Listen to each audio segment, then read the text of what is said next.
Qua sembra un misto tra Lavezzi e Danilo della Juventus, proprio fisicamente, però non lo so. Comincia!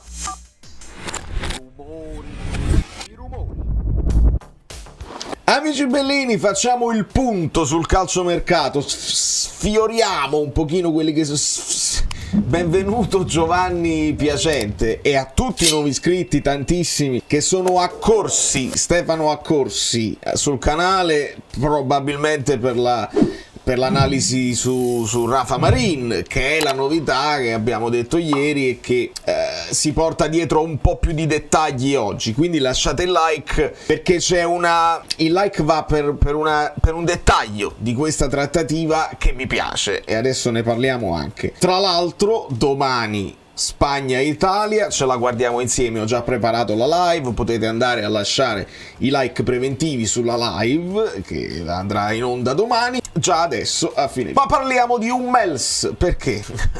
Non è Hummels il problema, perché questa è la notiziola, mentre oggi facevo i piatti e ascoltavo un po' di cose per radio, è uscita questa cosa in mezzo. Sorpresa Napoli, per la difesa spuntano le idee. Hummels ovviamente è uno di quei giocatori di grande esperienza, di grande nome, un po' in là con gli anni, che quando fa sapere al mondo intero che non ha intenzione di continuare con il Borussia, è chiaro che molte squadre vengono linkate al ragazzo ed è giusto che sia così. A me non dispiace l'idea di un difensore di grande esperienza. Ecco, qua torniamo al discorso delle idee.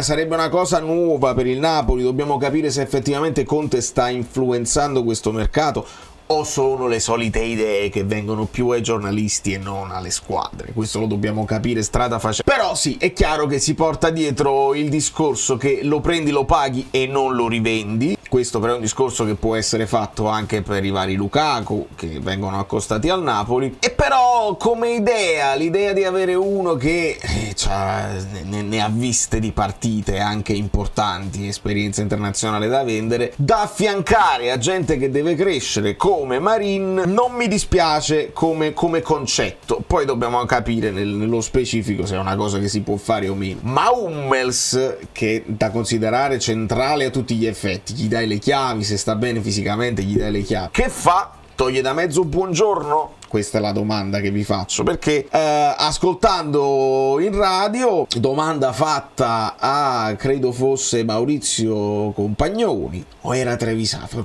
forse era Fontana di Trevi, vabbè insomma, dicono Hummels sì, bisogna ragionare come sta ragionando l'Inter su Acerbi, come sta ragionando, perché lui ha linkato questa cosa al fatto che l'Inter stia cercando Buongiorno dal Torino perché non convintissimi ovviamente all'Inter che Acerbi possa fare un'altra stagione ad alti livelli vista l'età che avanza.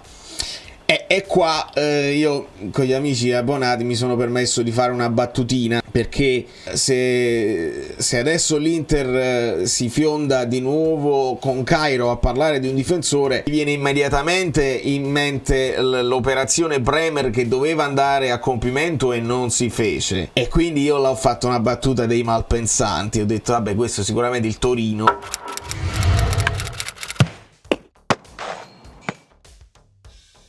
visto che ha fatto lo sgarro all'Inter per Breme, poi vendendolo alla Juventus, avrà detto all'Inter vabbè, non ti preoccupare, il prossimo ti do la priorità. Una battuta da malpensante, ma ditemi che ho torto. Si fanno queste cose nel calcio, i rapporti politici, le amicizie tra le squadre esistono e non possiamo far finta di niente. Di conseguenza attenzione, perché io chiedo al Napoli, io non chiedo prendi questo per forza, anzi prendi Singo, quello glielo chiedo, ma non ti ingrippare Napoli su dei profili che magari ti portano a perdere tempo, trattative estenuanti che ti fanno perdere tempo e magari qualcuno ti soffia qualche altro profilo dello stesso ruolo che ti serve nel frattempo che tu perdi tempo. Questa è una cosa che si può legare a doppio filo alla questione Zirkzee, dove il Milan sta avendo delle grosse difficoltà. Scelta secondo me anche giusta di non farti prendere per il collo dai procuratori, commissioni incredibili, però adesso si legge di un interessamento del Manchester United per Zirkzee. E a quel punto poi il Milan deve avere il piano B pronto, il piano C, e non sappiamo se sono convinti del piano B e il piano C. I tifosi del Milan sono in subbuglio, devo dire la verità. Compatisco, hanno avuto un bel po' di mazzate nel finale di stagione, che poi si è portato appresso questo inizio di mercato, e non ha convinto tanto la scelta dell'allenatore. Adesso non convincono le scelte societarie, le strategie societarie sul mercato, e quindi Zirkzee. Lego tutto un pochino anche alle altre squadre di Serie A, perché con Marin noi vediamo, con analisi tattica ci spostiamo, e ho fatto un pochino il quadretto di quelli che sono i movimenti in forze per il Napoli, quelle che dovrebbero essere le conferme e le situazioni da risolvere. Con Marin, che effettivamente oramai in chiusura, non dobbiamo nemmeno avere fretta, perché tanto non è che stanno in ritiro, muoviti, portalo. È stata definita la situazione benissimo, poi si valuterà sul campo. Di Marin mi piace però questa storia della recompra, la famosa recompra, cioè che Real Madrid non lo scarica del tutto, dice se poi va bene me lo riprendo, un po' un'operazione che hanno fatto con Brahim Diaz col Milan. Però non mi piaceva tanto l'idea della recompra subito dopo un anno, perché se poi funziona alla grande e tu dopo un anno devi ricominciare da capo, è un po' come Kim. E lì ti sei trovato male, sapevi benissimo, ma non sei intervenuto in tempo e ti sei rifugiato in Nathan, che non ha funzionato. Invece, se la recompra, come ci stanno facendo sapere, vale per il 2026, allora tu hai il tempo non lo devi bruciare subito, non lo devi mettere per forza. Io qua lo metto titolare, ma per una questione di grafica, ma non penso che parta titolare. Lì io ci vedo Rachmani in partenza. Però ci puoi lavorare, ci puoi ragionare. Se fa bene, dopo 2 anni il Real Madrid può venirselo a riprendere, ma se fa bene una qualsiasi altra squadra può venirselo a prendere, perché sappiamo che funziona così. Di conseguenza il fatto che il Real Madrid inserisca questa clausola di ricompra vuol dire che un po' ci credono sul ragazzo, non lo stanno scaricando, e vuol dire che ci possiamo un pochino fidare, no? Di una della squadra forse più forte al mondo e che ha più possibilità, più scouting, più organizzazione. Ci dobbiamo fidare. Quindi in questo mi piace l'operazione, è una cosa nuova, il ragazzo Joe, queste sono le idee. E le idee vanno bene perché il Napoli deve affidarsi alle idee. Poi abbiamo le trattative. Buongiorno mi rilega all'Inter, e quindi parliamo anche dell'Inter velocemente, che ha fatto 2 cose già a campionato scorso, praticamente Taremi e Zielinski. Tra l'altro il Milan se lo esalta Giroud, anche se è ormai andato ai Los Angeles. Noi Zielinski, che brutta figura. Il fatto dei rapporti con i giocatori, noi dobbiamo andare a scavare, perché la situazione di Lorenzo, la situazione Kvara sono molto diverse, la situazione Osimhen sono molto diverse tra loro, e dobbiamo capire se c'è qualcosa che va al di là dei soldi e al di là del campo. Ma ci arriveremo. Insomma, Inter, buongiorno, un pochino spaventa, però io ripeto, per buongiorno io non farei le follie che lo paghi più di quanto perché Cairo te lo fa pagare più di quello. A me non interessa, se i soldi ci stanno e Conte vuole buongiorno, dagli buongiorno. Ma se perdi tempo, se fai il tira e molla, perché poi devi aspettare per forza l'europeo, cominciamo a vedere altri profili, è il mio consiglio, e quindi ragioniamo su questo.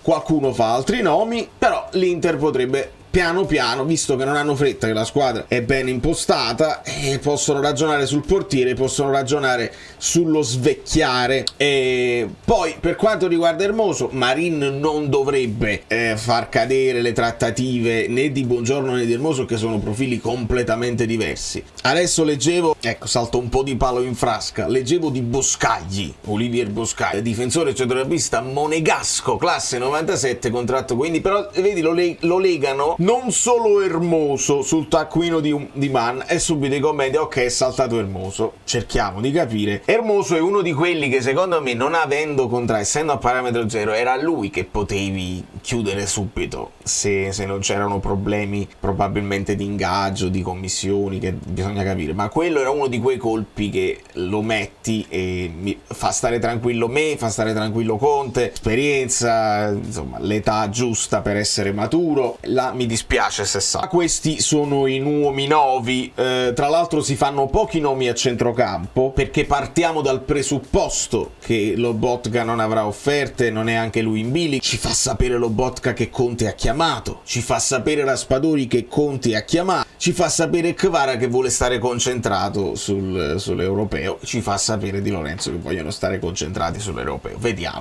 Vediamo, perché poi sono frasi fatte che dobbiamo accettare e non possiamo farci altro. Ma a centrocampo si parla di Ramadani del Lecce.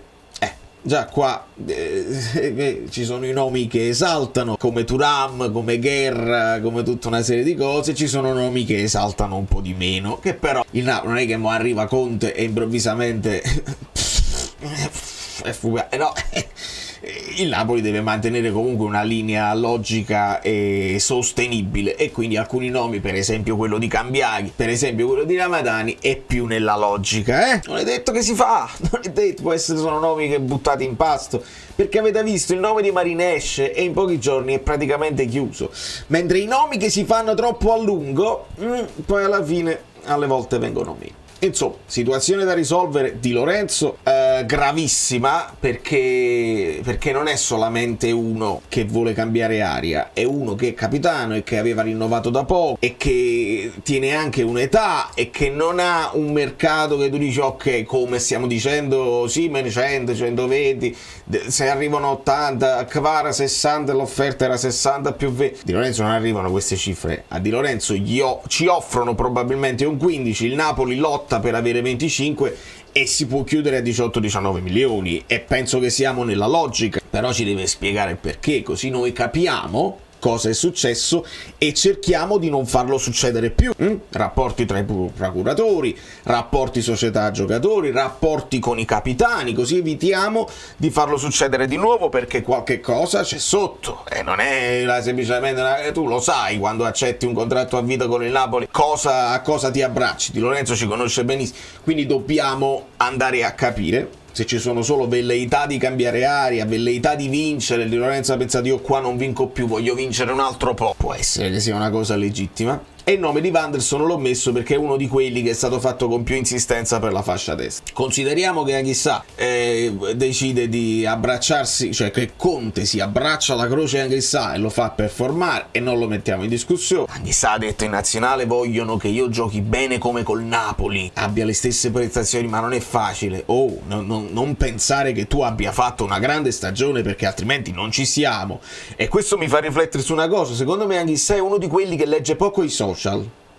È uno di quelli meno social. Juan Jesus super social, Leao super social, stanno sempre con i telefonini, Insigne lo è. Anghissà secondo me non legge, potrebbe essere una cosa positiva. Lui non sente la pressione dei tifosi. Importante è che glielo dice Conte, però che in ciabatte non si può giocare. Olivera da capire se lo vede più braccetto, se lo vede tutta fascia.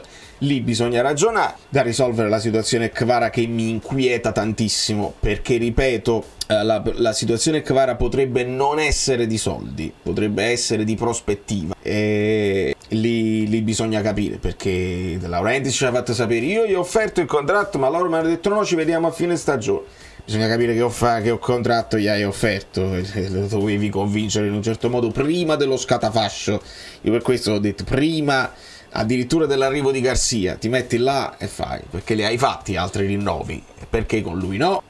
Quindi così. Poi se Kvara, vedendo poi il rinnovo fatto ad Osimhen a 10 milioni retroattivo con la clausola per andarsene, il trattamento che è stato per Osimhen, è normale che probabilmente gli agenti cercano di fare un lavoro simile. Kvara col parastinco del Napoli, che lui usa sempre con la Georgia, se non sbaglio con il Napoli usa i parastinchi Georgia, quindi lui per me resta bellino. Io non riesco se ci scagliamo pure ci siamo scagliati contro Di Lorenzo e poi ci scagliamo contro Kvara, Osimhen piglia e batte, diventiamo dei tifosi insostenibili, veramente troppo trancianti. Qualcuno, io anche con un certo cinismo dico Di Lorenzo ciao, ne arriverà un altro, però mi rendo conto, perché mi arrivano messaggi privati di gente che mio figlio non si rende conto com'è il capitano, se ne va alla Juve, e ci sono delle storie che anche i tifosi più piccoli non riescono a comprendere, e lo capisco benissimo e dispiace. Poi un pochino di abbondanza, secondo me, su quel sottopunta sulla destra, perché tra Ngonge e Raspadori, e capire se Politano pure lo può fare, secondo me lì stiamo a posto. E poi da risolvere la situazione Osimhen-Lukaku, nel senso che mi si parla di Lukaku, mi si fa notare il gol che si è mangiato Lukaku, mi si fa notare che poi uno lo stava facendo però non è andata, secondo me ci sono dei profili che poi ti possono durare anche un po' di più. Lukaku Dybala è una bella coppia, e a Roma è sempre sesta fatto, voglio dire.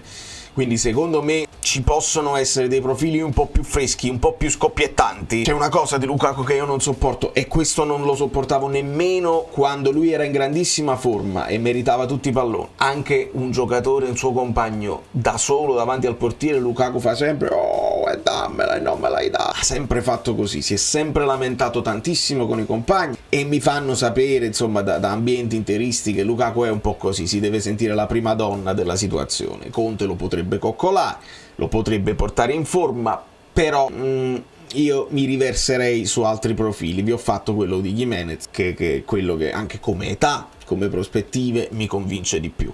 Questa è la situazione attuale. Qualche nome sicuramente l'avrò dimenticato, e voi me li potete fare nei commenti, di nomi che mi sono sfuggiti, e vediamo se mi devo andare a studiare Boscagli, che molti nel gruppo ai abbonati già lo conoscono benissimo. È una grande occasione, così io non lo conosco, vado a studiare.